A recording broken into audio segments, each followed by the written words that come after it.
এটা হলো 2 দিনের বাচ্চা, বয়স 15 দিন। এটার বয়স 15 দিন। এটার বয়স 30 দিন।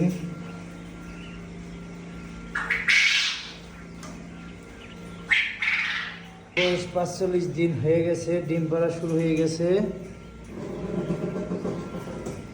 বয়স 3 মাস, ডিম পাড়তেছে প্রায় 1.5 মাস ধরে ডিম পাড়তেছে। এর বয়স হলো 60 দিন। বয়সও প্রায় 6 মাস হয়ে গেছে। যদি কারো লাগে রানিং ডিম পাড়া পাখি বা 15 দিনের বাচ্চা, 0 বাচ্চা, তারপরে 30 দিনের বাচ্চার রানিং শুরু হয়েছে ডিম পাড়া, এগুলো আছে। যার যে কোয়ালিটি লাগবে অবশ্যই নক দিবেন, দেওয়া যাবে, যথেষ্ট পরিমাণ দেওয়া যাবে পাখি।